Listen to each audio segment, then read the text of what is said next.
Ao vivo! Na 30ª ainda não? Ainda não, vamos trabalhar. Então vamos lá. Antes, estamos preparando a vela lá. Eu vou preparar a vela mais uma vez. Quero agradecer o meu apoio.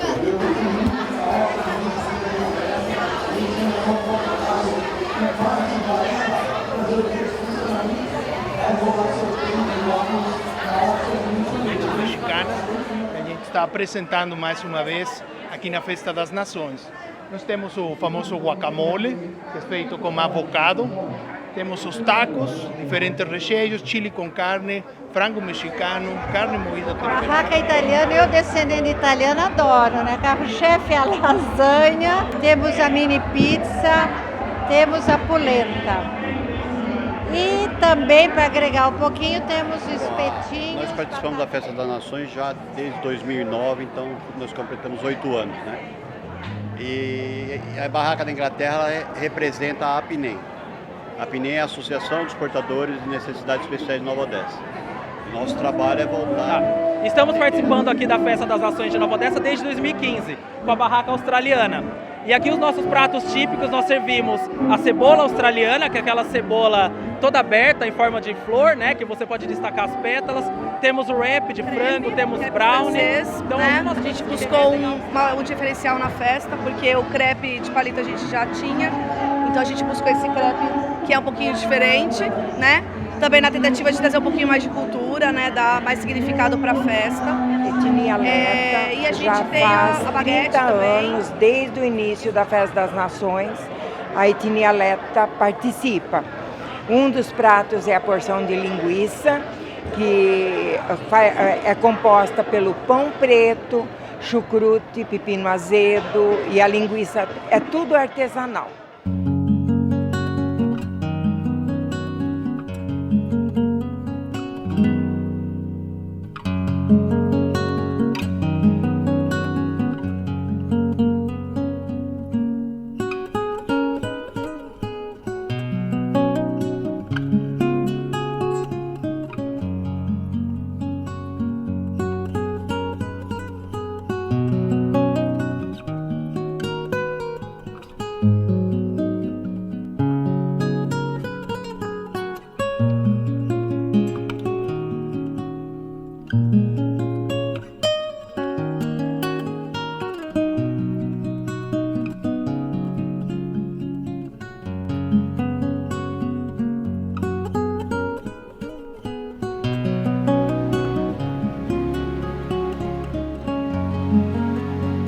Nova Odessa era uma cidade pequena, na época quando cheguei.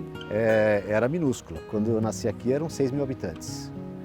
Essas principais ruas, nem asfalto não tinha. Onde não tinha asfalto, onde só tinha uma escola. Aquela cidadezinha acolhedora, gostosa, nossa, maravilhosa. Em viagem pela Paulista, nossa reportagem cinematográfica passa por Nova Odessa, a acolhedora e simpática cidade que dista 6 quilômetros de Americana.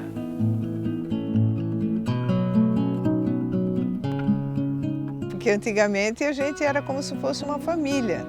Não se trancava a porta da entrada da casa, né? E não ter medo, não tem perigo, não tinha perigo, né? E a cadeia as janelas eram de madeira. O comércio era bem menor, as indústrias também na época quase não tinha, então.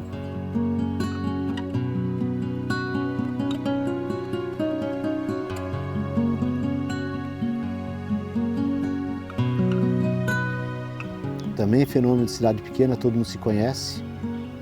As pessoas se conhecem, as pessoas se respeitam. Os compadres, as comadres iam passando, oi, de casa, né? Meu pai já gritava lá de dentro, entra, né? Então a gente se conhecia, todo mundo. Eu falei assim que a gente antigamente era que nem candidato, né? Oi, tudo bem, tudo bem. Tinha de andar com uma mãozinha dando tchau para a turma. Era muito mais tranquilo, né? Então, vou falar, você atravessava a rua, não se preocupava com o trânsito, né? Não tinha esse trânsito, jamais. A gente passava a rua assim.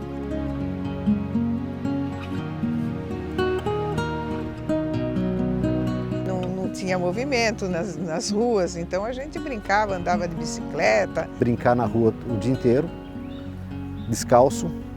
Subia os muros, subia nas árvores. Era bolinha de vidro, fubeca, fugir da mãe para nadar no Ribeirão, né? Aí que é. Tinha o trem de passageiro, hoje já não tem mais.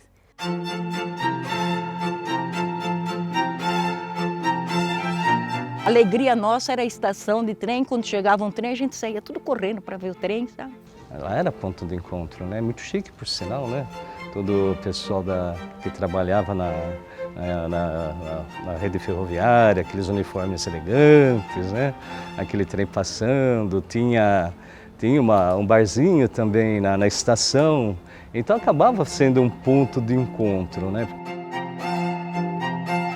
Ferrovia era tudo, né? Porque a gente praticamente não tinha linha de ônibus. E o ônibus era bem pouco, a gente utilizava mais o trem. Por exemplo, você queria ir para Campinas, você não ia de ônibus, você pegava o trem. Então, a via férrea era muito importante na região nossa aqui. Nós usávamos a ferrovia, tá, para transporte. Meu pai foi várias vezes para São Paulo visitar os parentes com o trem. A ferrovia estava presente na nossa vida. A vida social da cidade, de grande parte da cidade, ficava em torno da ferrovia.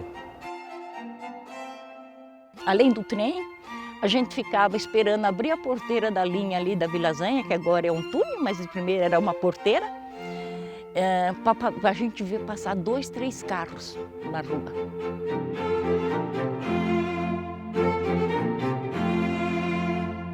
E quando era criança, as meninadas se juntavam tudo no jardim para brincar de pega, de roda. E depois, mais tarde, quando já éramos moços, fazer o footing ali. E quando ia chegar trem, as moças mais velhas iam passear na estação.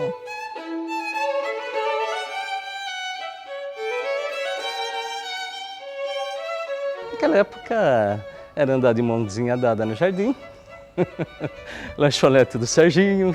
A gente saía, a gente tinha muita festa junina e a turma pegava o trem em Sumaré, descia aqui, daí tinha uns carroção que levava a gente para o salão, né? Mas tudo enfeitado, tudo bonitinho. Mas ali era o ponto, era o point da gente paquerar, da gente passear. Meu pai não deixava, ele dizia que de jeito nenhum passear lá.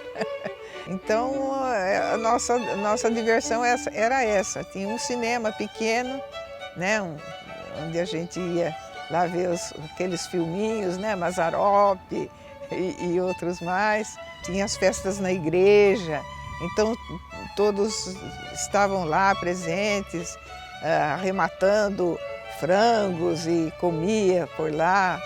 Sempre foi uma cidade assim muito amistosa.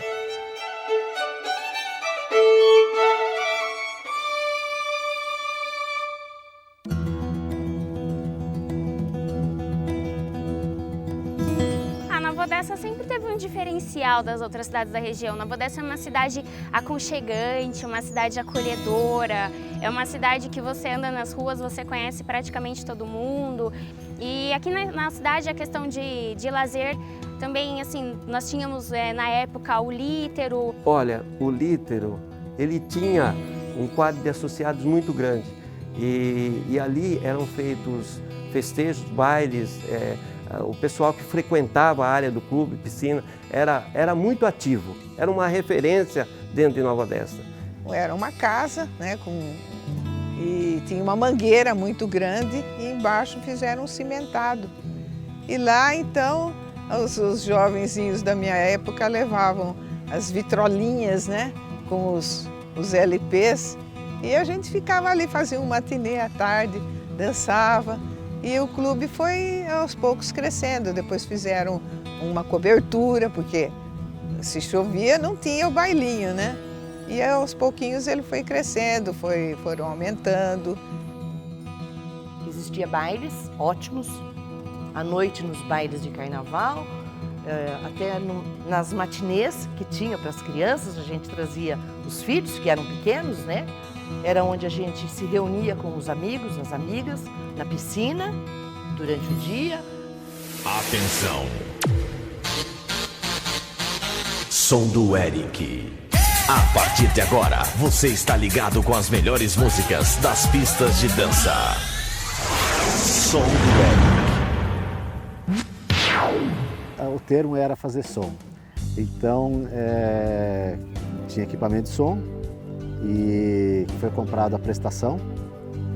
E a gente então ia tocar em clubes e além de gravar fitas cassete para as pessoas poderem ouvir em carro, em casa e assim vai, né? E isso felizmente teve progresso, foi bem legal. Começou aqui no Litro em Nova Odessa. O Litro tinha sido fundado, inclusive um dos fundadores foi meu pai em 1961. E a gente começou a tocar em 1975. Foi rápido a ascensão, a gente começou a trabalhar em clubes sociais. Vagarosamente as pessoas foram migrando para outro tipo de lazer, então era importante no clube a piscina, as pessoas foram tendo piscina em casa. Era importante sauna, as pessoas foram tendo sauna em casa ou em chácara, né? A última coisa que sobreviveu foi o baile, porque era difícil você fazer, vamos dizer, um baile em casa, né? Até no momento que as pessoas migraram para baladas fora de clubes. Então esse tipo de lazer, diversão e entretenimento parou, sumiu, acabou, né? Aquilo foi assim, nossa, juntou a fome com a vontade de comer, né? Do dia para a noite você tinha filas e filas e filas de pessoas querendo entrar nos clubes por conta desse tipo de diversão. Então a nossa única diversão era o Clube Litero, que hoje virou o clube da melhor idade. A minha época de Litro foi muito divertida, foi muito gostoso, foi a época que tinham as matinês, então assim, foi uma época bem saudável, bem diferente de algumas coisas que nós vemos hoje por aí, mas foi uma época muito gostosa, era uma época que a gente brincava, tinha alguns campeonatos de futebol no IZ, então era um time jogando contra o outro, foi uma época bem gostosa. O IZ também era um lugar assim onde a criançada adorava ir brincar.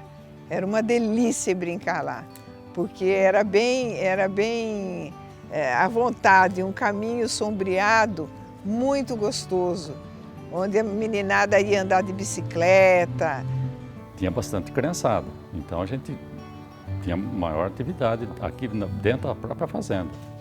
Nós brincávamos a tarde toda embaixo das árvores, nós nadávamos na represa, andávamos a cavalo. Jogava queimada, jogava bola, jogava bolinha de gude. Nosso QG de solta-pipa era no Instituto de Zootecnia, lá no IZ, né? Todo mundo se reunia lá, futebolzinho. Era essas coisas sadias, andar a cavalo, né? Quando mais para frente, né? Um pouco mais de idade. Andava a cavalo, eu saía a cavalo de manhã com os campeiros aí e ficava o dia todo andando a cavalo, quer dizer, porque na época então tinha a colônia aqui da sede, tinha a colônia da cultura, que é uma outra parte da fazenda, e o setor Palmeiras também, que era onde ficava o gado de leite. Foi muito boa a infância nossa, eu digo nossa, porque a gente se encontra ainda com o pessoal, ainda recorda esses bons momentos que nós tivemos aqui dentro. Para a cidade, é uma área até de lazer, na verdade, porque o pessoal vem fazer caminhada, vem conhecer o IZ, que é um lugar muito bonito, né? E um convívio muito bom também com o pessoal da cidade, né? Porque tanto é que a cidade é encostada, um faz parte do outro. Então sempre foi um convívio muito bom. Então tinha os leilões, tinha o churrasco, que na época não se via falar em churrasco, né? E em leilão de animais também mais difícil ainda, né? Mas o IZ na época já fazia leilão dos seus reprodutores para a melhoria do rebanho nacional. As nossas festas juninas, os nossos bailes, aquilo marcou Nova Odessa, marcou.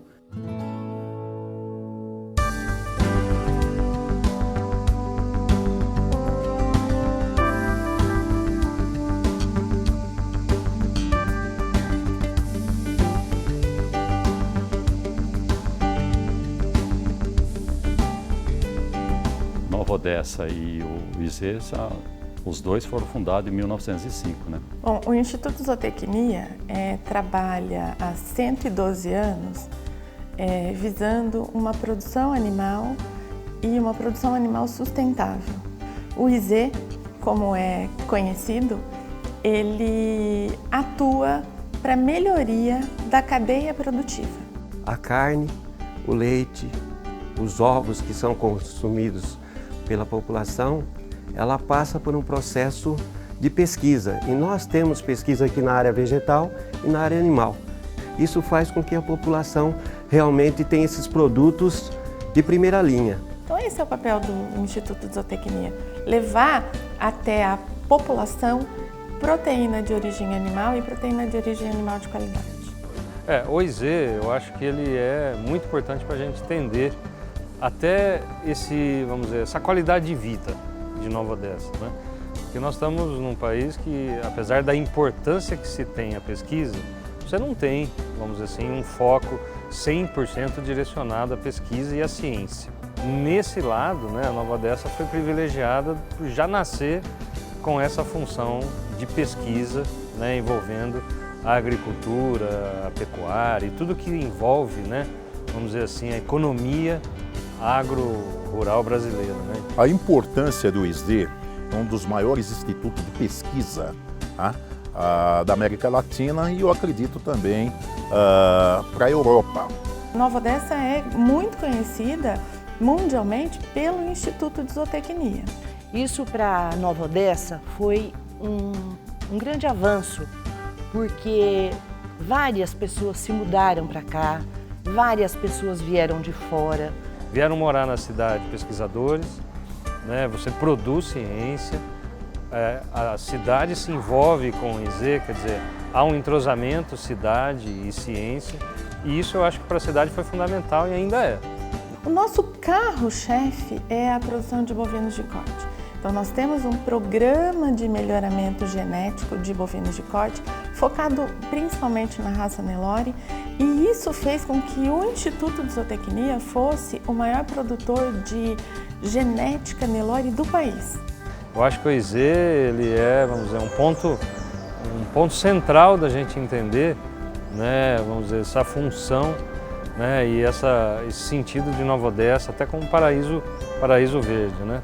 O IZ ele é um ponto de referência, né, para o nosso município, além da totalidade de área verde para a nossa cidade, o que faz Nova Odessa também se tornar o paraíso do verde, além das importantes pesquisas que já foram realizadas aqui e do trabalho que a instituição ainda realiza na cidade. Aqui representa muito para mim e eu fico até emocionado às vezes.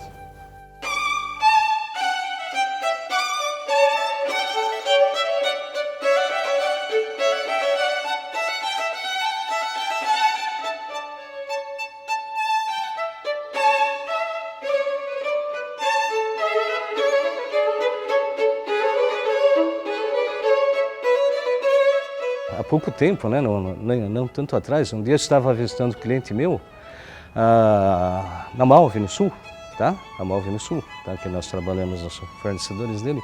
Eu estava na recepção, eu vi um belo livro, né, e chamou a atenção, né, porque é minha praia, né, com árvores, não sei o que lá.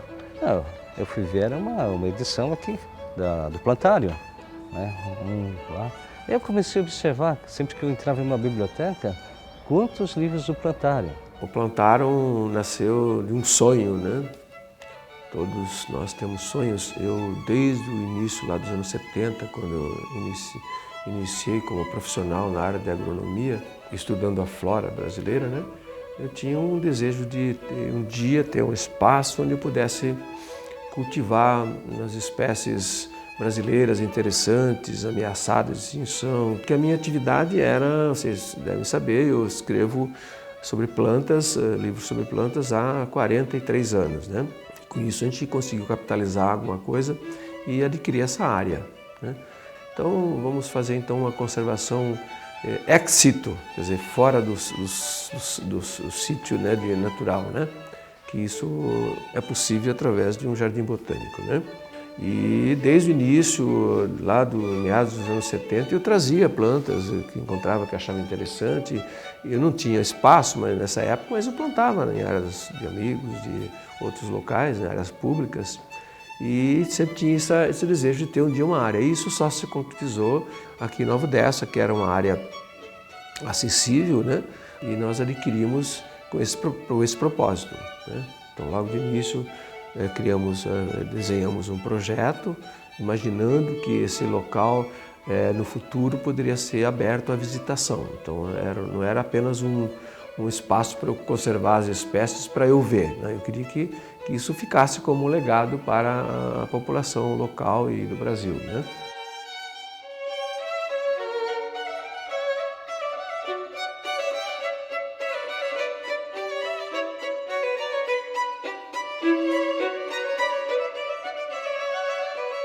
Primeiro, é uma oportunidade estar aqui no Jardim Botânico e contar com toda essa diversidade de plantas aqui. Uma vez que tendo o restaurante aqui e toda essa estrutura, acaba sendo todo um passeio que pode ser também gastronômico, né? E vir para o jardim visitar e poder conhecer essa densidade de espécies, né? É o maior jardim da América Latina em número de espécies de plantas. Ainda assim, almoçar num espaço legal, poder desfrutar de todas as plantas disponíveis que eu acabo de vez em quando utilizando no restaurante também. A gente faz uma pesquisa bem bacana tentando linkar as plantas, sempre linkar o jardim, o restaurante e as plantas a esse termo de alta gastronomia, a gourmetização de alguns pratos e outras coisas mais. Então a nossa pesquisa sempre acaba sendo alternar ingredientes com plantas do jardim, colhidas aqui no Jardim As Punks, e introduzi-las nessa gastronomia, tanto espanhola, italiana e todas as outras. Eu acho que o potencial é muito grande, sim, e dá para a gente acabar inserindo com a maior facilidade. A parte até mais curiosa dessa questão é quando um dia eu encontrei com o Harry dentro do jardim e ele me entregou um fecho de pecíolos de Vitória Regia, cheios de espinhos e todos os espinhos corticários ainda. E eu perguntei, ele falou, Henrique, olha, acabamos de descobrir recentemente que isso dá para comer. Eu falei, nossa, mas o que eu faço com isso? Ele falou, então, eu sou botânico, você é o cozinheiro, você tem que se virar lá e dar um jeito de criar um prato. Hoje criamos um prato que é super bem conhecido, é o prato mais pedido do restaurante, né? Que é o espaguete de Vitória Regia. E também tivemos a oportunidade de ser o primeiro restaurante do mundo, e ainda somos, a servir esse prato.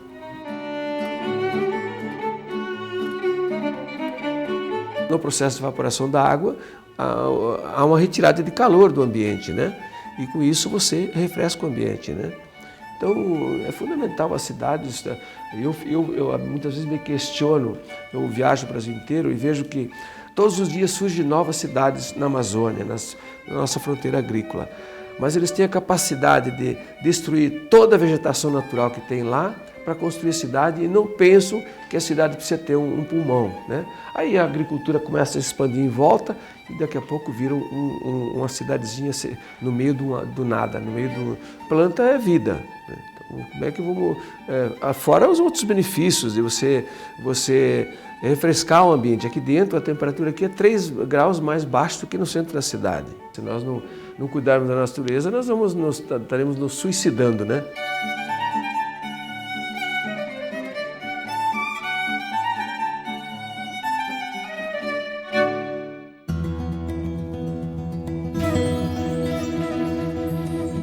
Ali tem o jazigo da família Perozzi. Perozzi foi eles têm uma loja hoje, mas o pai deles foi o primeiro que, o tempo que em Nova Odessa ligava a energia elétrica na chave.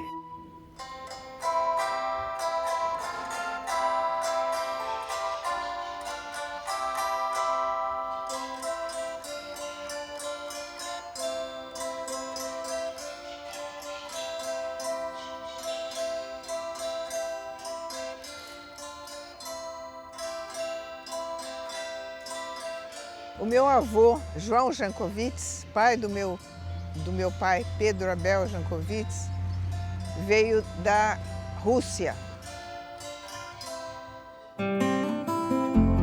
Já por parte da minha mãe, o meu avô materno veio da Itália, João Tieni. Ele foi o primeiro farmacêutico a vir aqui para Nova Odessa. Eu sou bisneto de italiano, tanto de pai quanto de mãe. Meu pai veio para Nova Odessa em 1959. Eu cheguei aqui com 3 anos de idade, né? E meu pai trabalhava numa empresa aqui no Jardim São Jorge, né? Conhecida por Vila Jaime na época, né? E ele trabalhando na tinturaria. Meu avô veio para cá em 47, montou a fábrica em 48, faleceu em 52. A partir de 52 até 56, minha mãe tocou a fábrica sozinha. E isso era uma coisa, na realidade, é importante destacar, porque a gente não tem noção como era o machismo na época. Ela tinha dificuldade de fazer negócio com pessoas porque ela era mulher. Em 56 ela casou com meu pai e, assim que casaram, meu pai teve que fazer uma declaração permitindo minha mãe fazendo negócios. O seu pai nasceu no Brasil? Não, Seu pai veio de lá? meu pai veio da Letônia. Então conta um pouquinho dessa vinda do seu pai para cá, como que foi a adaptação dele aqui no Brasil? Quando ele veio junto com meu avô e irmãos dele, ele no começo ele não se adaptou muito bem não. Ele tinha 17 anos, na verdade no início ele queria voltar para a Letônia. Não tinha energia elétrica, não tinha carro para andar, não tinha telefone, não tinha nada. Era uma vida... Às vezes penso, nossa, mas como você sobreviveu sem isso, né? Realmente tinha o pessoal os letos, né, que praticamente iniciaram a colonização de Nova Odessa, né? Antes dos letos eu sei que tiveram alguns russos, né, judeus, mas não deu certo porque não era um pessoal acostumado com a agricultura, né? Então, pela história de Nova Odessa, que eu tenho aquele livro histórico que já deve ter uns 40 anos lá na minha prateleira, né, da prefeitura. Então, realmente, essa parte eu vi naqueles livros, né? Meu pai contava muitas histórias, porque ele conhecia a grande maioria dos imigrantes que vieram para cá, né? Eles pegaram isso tudo aqui para desbravar, né? Então, a cidade os tópicos das cidades eram diferenciados.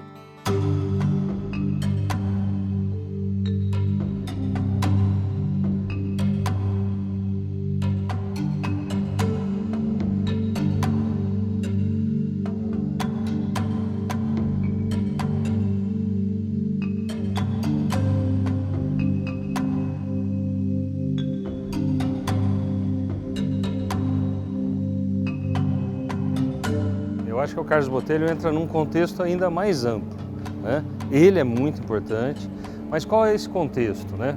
Vamos voltar um pouco ao século XIX e entender que nós estamos numa região que você teve a passagem do capital rural para o capital urbano.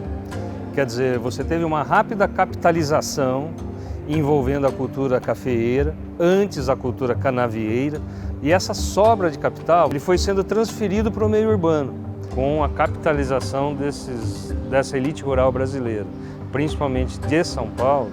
Aí você tem a ferrovia ligado ao setor agrícola, né? Os desenvolvimentos das cidades ocorrem principalmente ao redor de um acesso ou ferroviário ou rodoviário, né? E a linha férrea naquela época foi o diferencial aqui em Nova Odessa.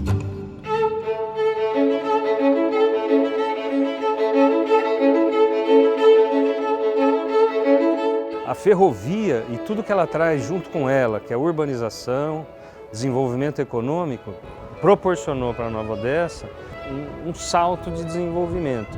Então, a cidade de Nova Odessa, vamos dizer assim, antes da sua fundação, tem uma pré-fundação no final do século XIX com essa passagem do capital rural para o capital urbano, com a chegada da ferrovia. Então eu acho que o Carlos Botelho chega num momento onde a ferrovia e esse núcleo comercial que girava em torno, né, da antiga Fazenda Pombal, depois estação ferroviária, faltava essa mão colonizadora e essa mão do Estado. Ele usa a sua função de secretário da Agricultura e muito amigo do Jorge Tibiriçá, o governador do Estado, vamos dizer, em fundar oficialmente Nova Odessa.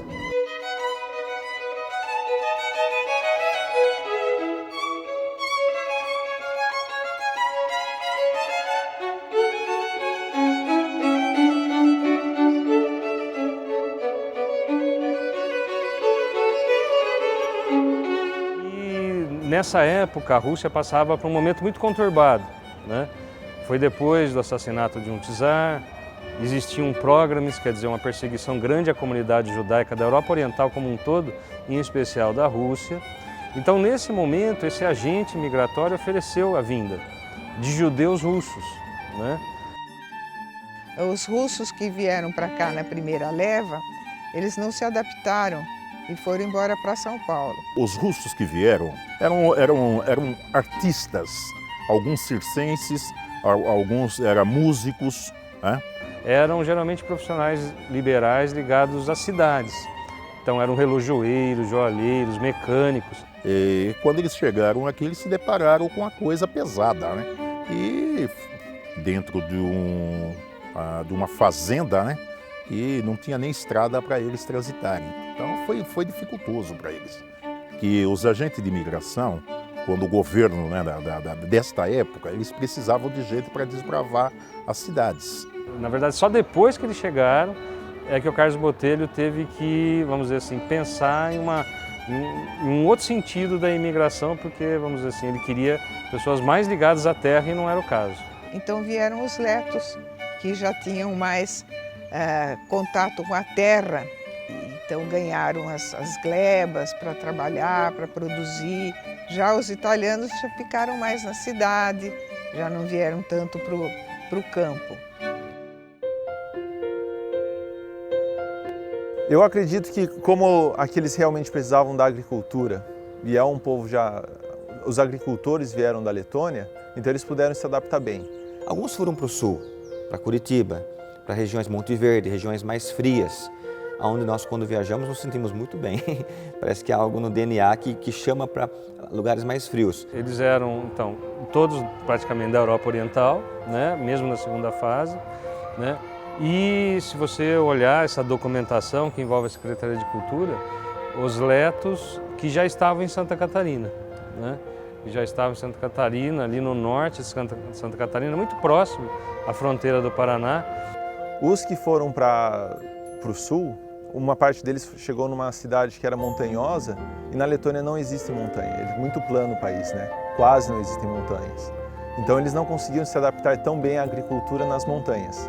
Então, eu não lembro quantas pessoas desse grupo que foi para o sul saiu para procurar outras terras. De alguma forma, eles encontraram Nova Odessa e daí começou-se uma conversa em relação a não só esse pessoal do sul vir para Nova Odessa, como também para trazer novos imigrantes da Europa, da Letônia mesmo. E o que os atraiu, vamos dizer assim, é a questão da ferrovia, né? Você tinha muito mais condição, né, vamos dizer assim, de sucesso econômico aqui do que propriamente numa região que a ferrovia estava chegando, né? Obviamente que os que vieram na época por incentivo à agricultura, então era interessante o governo da época separar glebas, chama-se Fazenda Velha porque é uma grande fazenda que foi repartida em famílias e vários vieram para cá. As famílias começaram a se reunir então em uma fazenda que eu acho que até mesmo me falaram que é por causa disso que esse bairro se chama Fazenda Velha, que antes de Nova Odessa ser fundada, essa fazenda já existia. Então tem até uma foto que é interessante de um casamento, todos os convidados na frente dessa fazenda.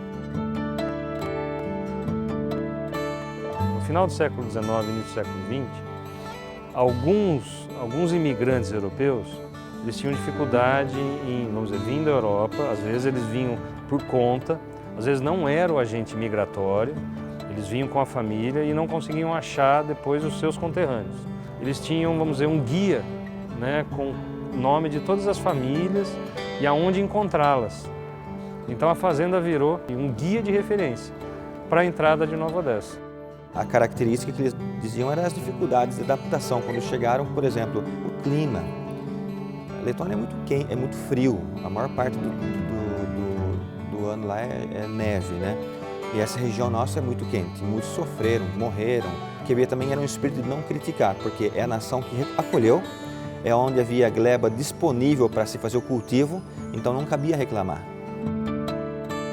E de forma interessante, como a fé estava, eu creio que ainda hoje está sempre ligada à pessoa e às famílias, houve uma família perto de Levites que doou esse espaço de 10 mil metros quadrados, para que além das glebas que eles tinham para cultivar, pudessem se encontrar uma ou duas vezes na semana para cantar junto.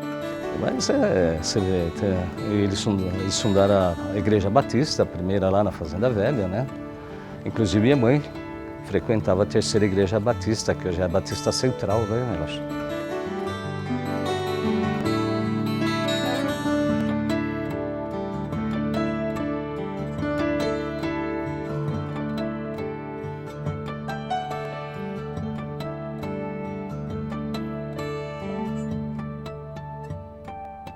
Entre 1930 e 1950, com a Era Vargas, a cidade se transforma, né, de uma cidade que vai só ter como função a agricultura, para uma cidade agroindustrial. E isso vai facilitar até, vamos dizer, a emancipação de Nova Odessa como cidade separada de qualquer outra. Além da chegada, né, dos judeus russos, depois dos letos, né, alemães, né, alemães luteranos, suíços, austríacos. Você já teve rapidamente, por volta de 1910, a chegada de espanhóis, italianos e portugueses. É interessante notar que Nova Odessa virou a mini Europa, né? Rapidamente.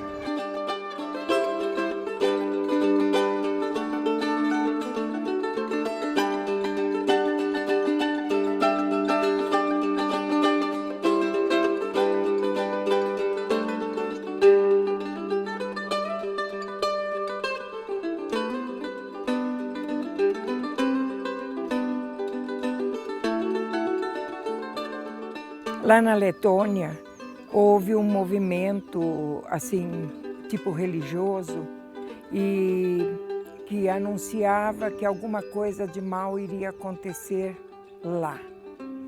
Então, as pessoas começaram a se movimentar e vendiam o que tinha, e muitos deixaram as coisas lá.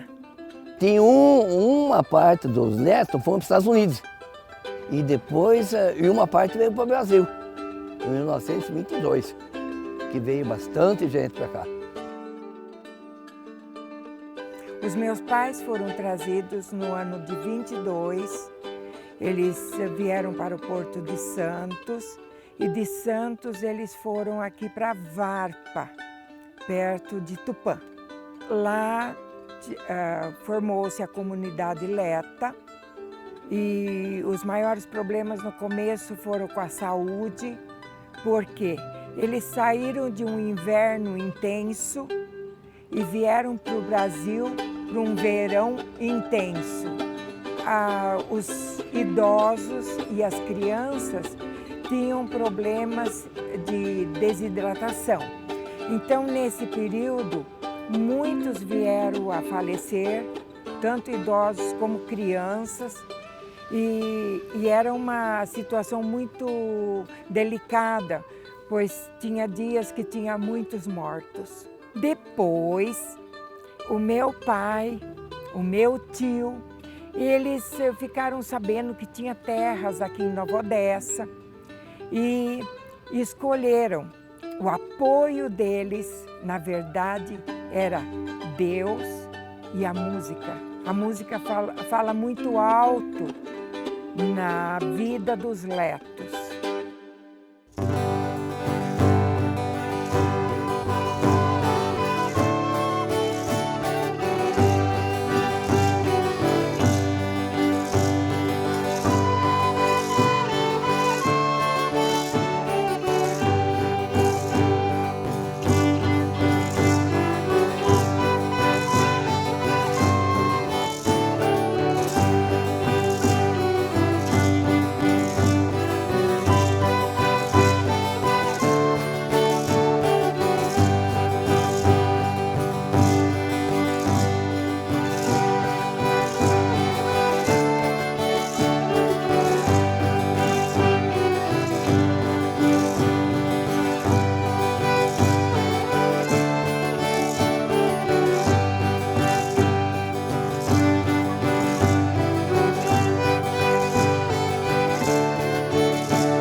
na realidade não importa onde você nasce na Europa, fica valendo o sangue, a origem. Alemão nascido na Letônia não deixa de ser alemão de acordo com as regras, com as leis alemãs, com as leis europeias. Quando eclodiu a Segunda Guerra, eles tiveram que sair da Letônia. Havia um acordo de não agressão aos alemães feito pelo Hitler e pelo Stalin. Então, entre aspas, o Hitler permitiu que o Stalin ocupasse os Balcãs, então Letônia, Lituânia e Estônia, tá? E a contrapartida seria a permissão do Stalin de que esses alemães saíssem dessa região até 31 de dezembro de 1939. A guerra começou em 1º de setembro de 1939. Então, a família do meu avô saiu da Letônia, na realidade, pelo que minha mãe contava, com uma mão na frente e outra atrás.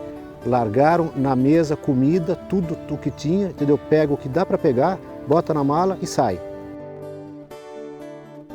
Foram para Polônia, que até então era território ocupado alemão, já era território ocupado alemão, e com o desenrolar da guerra, esse território foi recuperado pelos russos, né? Foram para o centro da Alemanha, em Augsburg, e aí a coisa interessante, com o fim da guerra, a Alemanha foi dividida em 4 partes.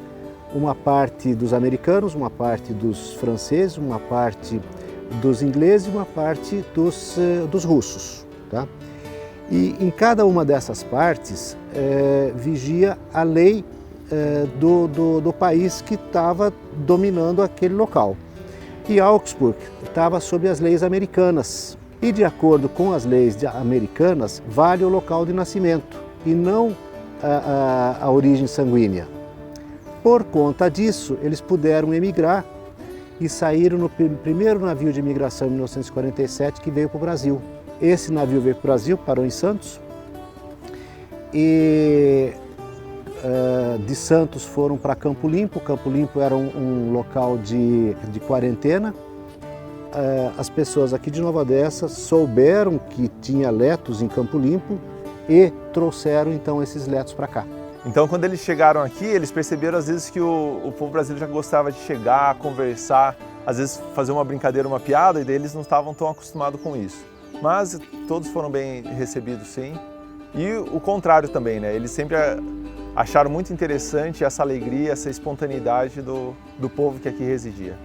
Eu diria que uma das marcas dos que chegaram aqui no começo era o não individualismo, mas a vida social.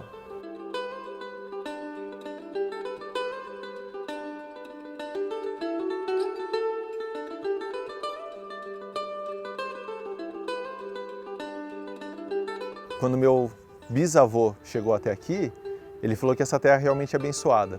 Ele falou que aqui você pode plantar e colher durante todo o ano, sendo que na Letônia eles só poderiam fazer isso principalmente apenas no verão, cerca de 4 meses. O comentário foi de que havia vamos dizer, uma distância cultural de aproximadamente 50 anos. Foi isso que perceberam, né? E ainda vieram para uma cidade pequena, Nova Odessa na época devia ter mais ou menos 2.000 habitantes, alguma coisa assim, né? No começo o maior problema era o idioma, até mesmo, por exemplo, meu pai nasceu aqui no Brasil, só que ele só pôde aprender o português quando ele começou a frequentar a escola. Porque na casa dele o pessoal falava em leto, ele vinha na igreja, o pessoal ainda conversava em leto. Meu pai conta que assim, quando eles moravam no sítio, eles não falavam português, então era bem difícil. Só em língua leta, não tinha nada em português. Com os meus pais eu nunca falei em português, só falei na língua leta. Eu conheci minha avó por parte de pai, mas eu não consegui me comunicar com ela porque ela não falava português, só em leto. Aqui na igreja também os cultos sempre eram em leto, até a época da ditadura militar, quando então proibiu-se que fosse falado algum idioma estrangeiro em público.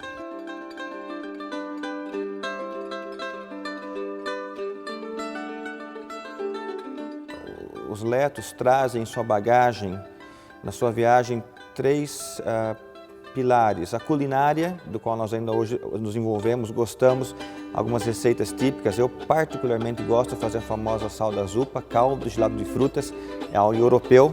Literalmente a tradução em português seria sopa doce.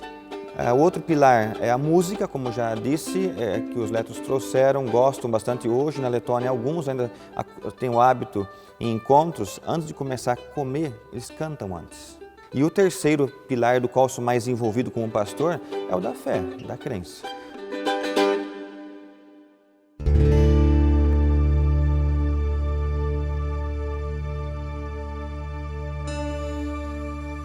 Por ser uma cidade que está exatamente, vamos dizer, localizada nesse nó de transporte, né, que envolve ferrovia e rodovia, né, por estar perto de grandes centros consumidores, né, vamos dizer, ela não está longe nem de São Paulo, né, nem de Campinas e nem de outras médias e grandes cidades, né.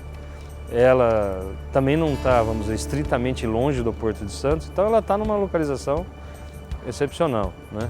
Nova Odessa, por estar aqui nessa conurbação americana, Santa Bárbara, Nova Odessa, Maré, Hortolândia, obrigatoriamente fazia parte do plano estratégico da nossa empresa, onde a gente acabou inaugurando a nossa loja. Consequentemente, trouxemos o nosso centro administrativo para o imóvel anexo a essa loja. Nós tínhamos que ter uma nossa distribuição, que não tínhamos até então, e agora em julho desse ano tivemos a felicidade também de inaugurar o centro de distribuição aqui em Nova Odessa, também na Império Gazeta, obviamente com o apoio também da prefeitura, buscando viabilizar a vinda nossa para cá. Então, acabou que Nova Odessa hoje se tornou o centro estratégico do São Vicente. A gente não está falando de uma cidade, vamos dizer, dormitório, né? É uma cidade que primeiro nasce uma fábrica e depois a cidade está ao redor, né? Então eu acho que ela já estava mais preparada do que, vamos dizer assim, outras cidades. Então isso acho que facilitou bastante para Nova Odessa manter sua qualidade de vida e ritmo de crescimento.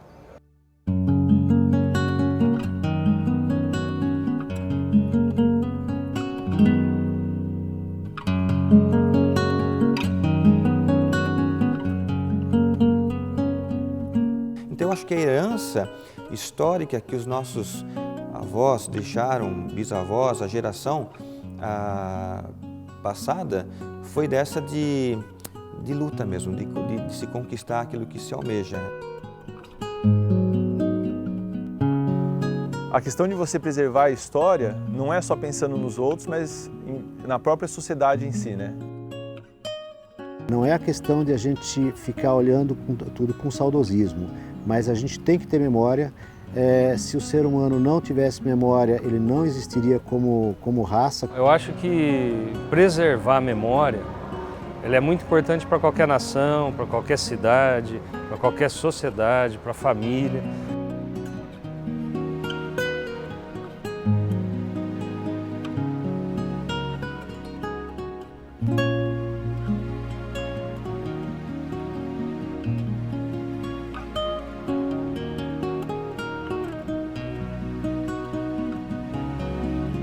Mas esse resgate que vocês estão fazendo, isso é muito importante.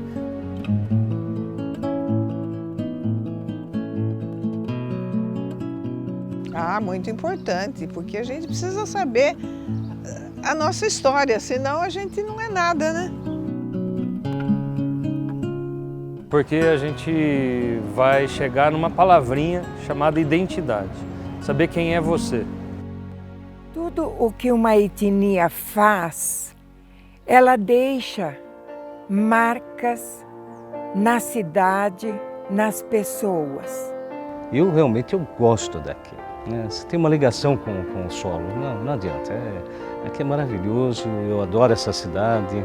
Então realmente Nova Odessa para mim é especial.